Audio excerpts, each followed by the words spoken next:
Hi guys, so a lot of you are asking what is my vlogging equipment?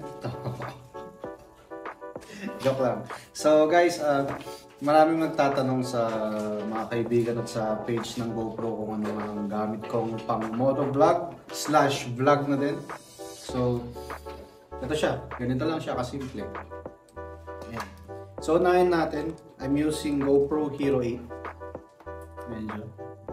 And then, Ulanzi, syempre na vlogging case. And then, mic adapter. Labas natin yung mic adapter. Hindi ko sure sa ibang mga GoPro kung kailangan ito. Pero alam ko sa 8 pataas, kailangan nito or yung media mode. Yung media mode kasi, para siyang vlogging case. And then, may mic siya dito. Ito siya. Yan. Ito media mode. Pero ito mic adapter. Kasi hindi nyo guys pwedeng lagyan ang GoPro Hero 8 ng diretsong Type-C na mic dyan. Okay? So, sa mount ko naman, yung chin mount ko, napaka-basic lang niya. Ito lang siya. Parang 56 pesos ata sa Shopee. So, okay siya. Ang ginawa ko lang dito is, yung lock niyang yung common lock. Yung ito. Ayan siya. And then, hilahin mo lang. Hila kong ganyan. And then, lock. Okay. Diba? So, pag sinuot ko yan, ganito siya. Oh, diba? Ayan, ganyan siya. Ayan siya. Diba? So, ganito ako nag-motovlog. So, next dyan is, kung napansin nyo, ang haba nitong mic ko. Actually, ang ginagamit kong mic kasi guys is yung yung mga tig 50 pesos lang na lapel mic. Ayun, nasira ko na yung isa. So, bumili ako ng bago which is Away MK1.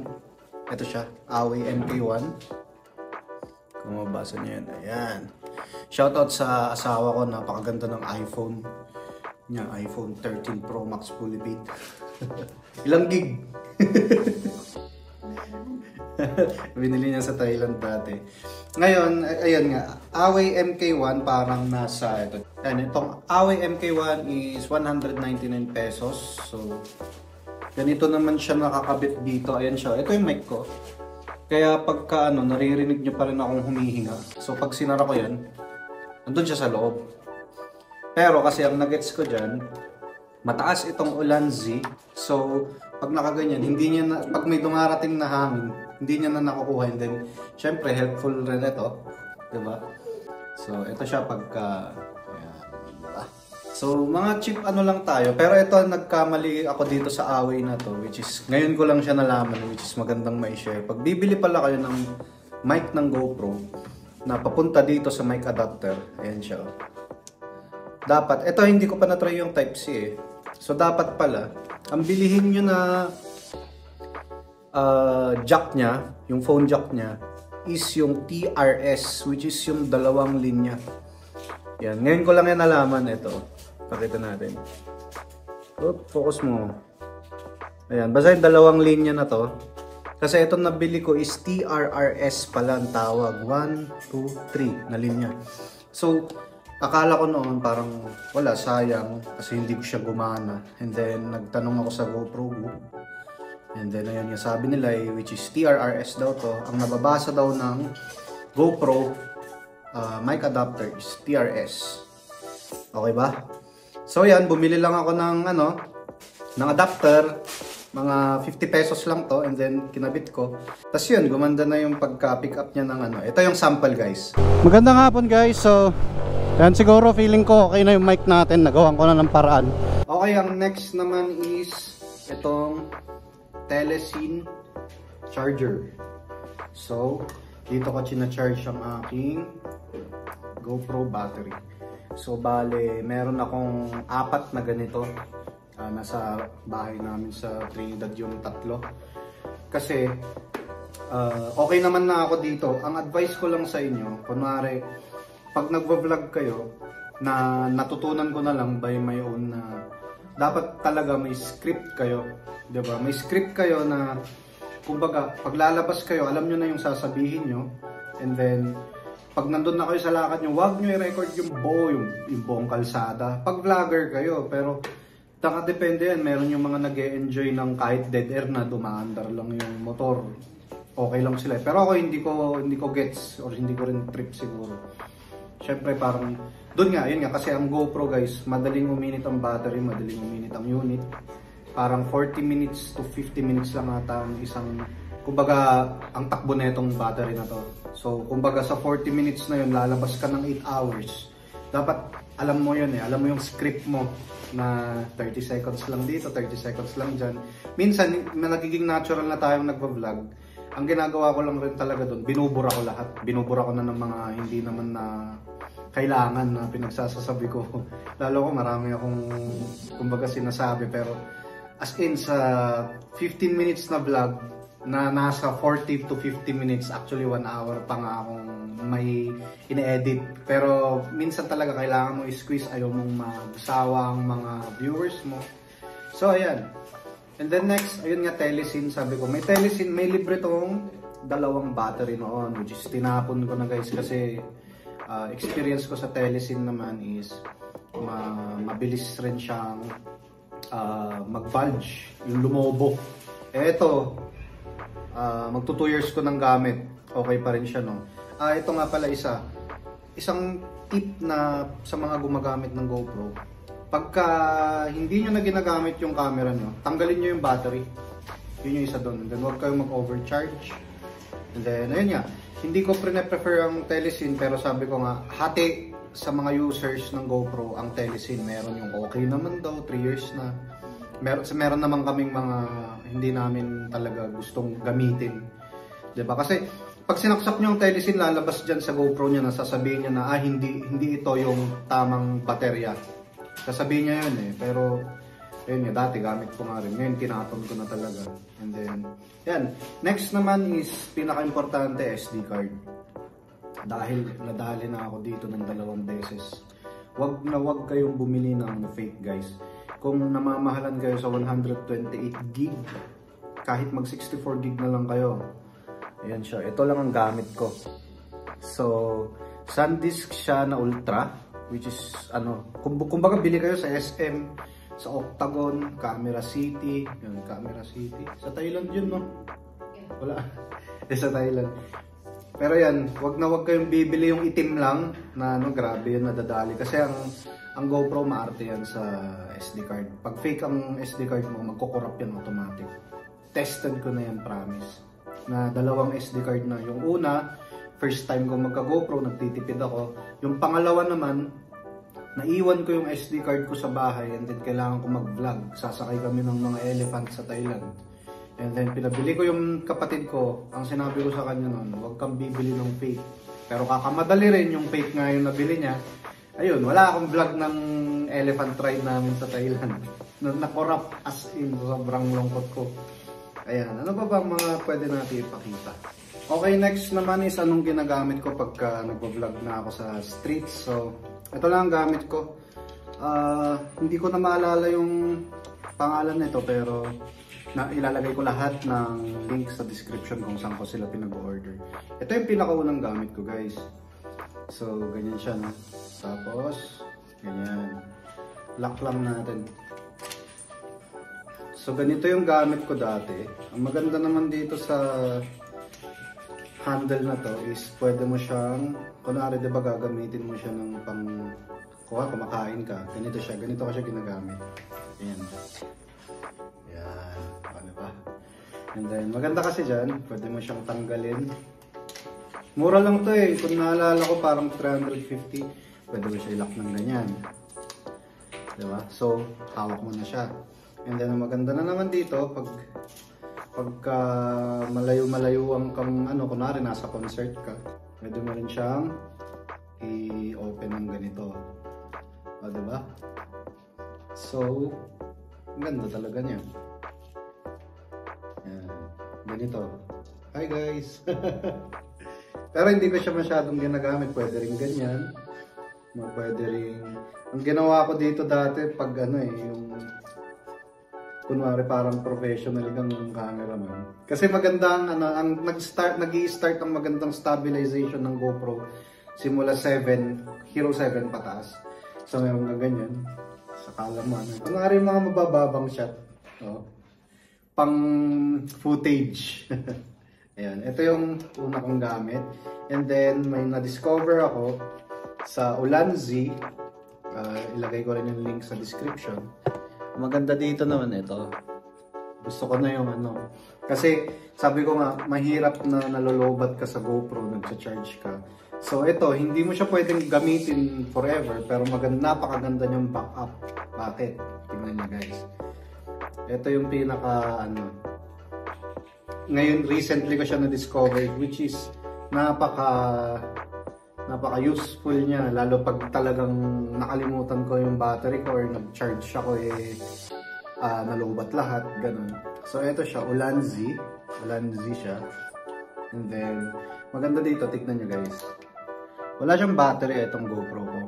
And then, kunin mo ngayon yung USB Type-C. Kasi maganda naman ng mic ng GoPro pagka, kumbaga yung built-in mic niya. Maganda na ang built-in mic ng GoPro pagka, yung naglalakad ka lang, ganun. Pero pag sa motovlog, kailangan niya talaga ng mic adapter at saka mic. Kasi yung hangin, yun yung kalaban natin sa motovlog. Pero ayan. Lalagay ko ngayon yung sara lang natin to. Lalagay ko ngayon tong Type-C, tignan nyo iilaw. Dito sa likod. Iilaw ngayon yung GoPro. Ayun, nag-blink na siya ng red. And then, meron na rin siyang power bank. Ayun yung sinasabi ko. And then, magre-record ako. Yan natin yung GoPro. Ayun siya. Oh. Diba? Ayan. Set lang natin yung date. Diba? Ayan, gumagana siya. Walang battery yan. Diba? Ang mahirap lang na part dito is hindi talaga siya, kunwari ginamit mo na siya ng naka-on. Hindi ko pa na-try yung pang matagalan pero effective talaga siya. And then, ayun nga, ang problema lang dito, kunwari pinatay mo na yung GoPro mo, hindi na ulit mag-off na itong power bank. And then, hindi mo na ulit siya ma-on ng diretso. Dapat ginagawa ko, kailangang tanggalin mo ulit, tapos ibalik mo, and then iilaw ulit si power bank. Pagka, sabi ko nga, pag na-standby ka ng matagal, pero pag kunwari, in-off mo lang, tapos after 30 seconds, mag-vlog ka ulit. Basta nakailaw to, mag-on ulit yan. Okay ba? Diba? So next naman is yung settings ng ating GoPro. So guys, sa settings ko naman, lagi lang akong naka-activity pang motovlog. So ayan, 1080 at saka 1080 pixels and then 60 fps. Yun lang ang gamit ko dyan guys. Bakit? Hindi ako gumagamit ng 4K. Ayan, bali ito yung ko. Ito ang mga hindi ko na-explain yan. Tignan nyo na lang, post nyo na lang. And then pakita natin kung ano yung effect niya. So ayan siya, wind auto, color GoPro, sharpness high, ISO 100, ISO max 1600, and then white balance naka-auto, and then bitrate standard, shutter auto, then EV compressor 0. Tapos ayan na siya, super view. So ito siya guys. Okay. Pick up ani Philippine wani kay Klaban Philippine kap Philippine แล้วใช่บายบายเหรอวันนี้กลับแล้วเหรอตรงนี้วันนี้วันนี้ใช่ทางปลอดภัยนะคัมบักทรงพีครับโอเคขอบคุณนะอันนี้คลิปตรงพี่ใช่ครับพี่photo ได้ไหมphoto ได้โอเค pero hindi sure baka next year nandito ulit kami, di ba? Why not? Gasm. Ang next naman na ginagamit ko is ito na rin sa standard naman. So sa standard kasi ganun din, 1080 and then 60 fps. Then naka-narrow siya yung lens niya. Hindi ako gumagamit ng saan na to, yung linear yan. Hindi ako gumagamit ng linear. Naka-narrow lang ako. Pero okay rin kung trip nyo. Kasi sa narrow naman, ginagamit, actually hindi ko to ginagamit Ginagamit ko lang siya pag yung sa food, tapos zino-zoom ko na yung nilalapit ko na sa food, yan gamit ko. Pero most of the time naka-activity lang ako na super view. Ngayon bakit 1080 at saka 60 fps lang? Ganito kasi yan guys, si GoPro, pag palaki ng palaki ang ang quality mo ng video quality mo, mas mabilis siya malobat. Yun ang hindi ko sinasabing totoo, pero experience ko at experience na rin ng iba. Galing na rin tong sinasabi ko sa research ko sa GoPro groups. Yan, so pangalawa dyan, hindi naman importante sa akin ng 2K at saka 4K.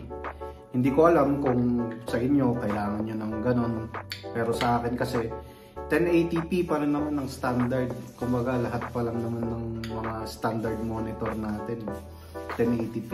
Ang mahal kaya ng 166Hz na monitor, diba? Pero yan guys, ayun, syempre sa video card mo din, masyadong malaki siyang kumain ng memory. Masyado siyang malaki kumain ng memory sa storage mo pa lang sa computer. Actually, ang isang vlog ko ata is nasa 60 gig sa 15 minutes vlog. 50 gig, 40 gig, ganun siya umaabot, diba? So, na-try ko kasi mag 4K noon, grabe siyang mang-lobat, grabe siyang mang-sunog ng memory, and then, syempre, sa computer ko, grabe din. And then, magre-render ka pa, sobrang tagal din. Syempre, wala naman tayong ganun ka-high-end na gamit, diba? Pero, trip niya yan, lahat to, sabi ko nga, ito lang ang ginagawa ko sa motovlog ko dito sa Giggle Moves, sa travel vlogs ko. So, ayan guys, sana may natutunan kayo. And then lastly, huwag kayong gumamit ng kuko sa pag-off ng or pag-on ng GoPro. Ayan, no? Wala, hindi na ako natuto eh, talagang nasanay na, ubos na. Kaya pala guys, ito na yung sinasabi ko, buti na lang na ko, yan, off na siya, no? So hindi ko na siya ma-on. And then nga pala guys, pag nag-motovlog kayo, ayan, kailangan ko na siyang hugutin and then ibalik. Iilaw na ulit si power bank slash ano ba tawag dito, gimbal? Hindi ko alam eh. Pero yan. Ito nga pala yung last na gusto kong i-share sa inyo. Dapat gumamit kayo guys ng, alam nyo to yung rabbit na yun, yung naka-blue na rabbit na yun. Para guys, para hindi nyo na ginagamit tong on and off. Kunwari magre-record tayo, di ba? Ayan, ginamit na naman yung kuko. Ayan, off muna natin. Kunwari naisip nyo na yung script nyo, no? At least pag naka-on yung bunny rabbit na yun, at least pwede nyo nang i-record ng diretso. I-click nyo lang, ay pindot nyo lang yung record. Pag pindot nyo ng record, and then nagre-record na siya. Ayan na siya. Diba? So pag nag-record na siya, and then pag tapos na kayo mag-record, pindot nyo lang ulit, mag-off na siya. Diba? Mas makakasave kayo doon ng battery guys. Kasi yun nga, lahat naman eh. Talagang 40 minutes lang, 250. Sa GoPro Hero 9, 10, 11, ang alam ko meron silang enduro battery. Siyempre wala tayong ganun, so hindi ko na explain. Feeling ko okay naman. Sana magka GoPro tayo na higher version soon. Kasi ito, pangalawang GoPro ko na. Pero 8 pa rin ang pinili ko kasi nung nasira yung Hero 8 ko na isa, lahat ng gamit ko na pang GoPro is pang Hero 8. Hindi siya pare-parehas guys, hindi ka bibili ng Ulanzi case na ganito and then pwede na lahat sa GoPro, hindi. Pati sa battery. Kung sa Telesin man, hindi kayo makakakuha ng, bumili lang kayo ng battery, yung pinakamura, tapos pang 5 and below lang pala siya. May mga ganun na yung part. So, yan, hindi ko na siya pinag-isipan na bumili ng higher version. Nag-stick pa rin ako, bumili ulit ako ng Hero 8 na second hand. So, and guys, sana nakatulong ako dito sa vlog na to. So, that's my vlogging equipment. Giggle Moves, peace!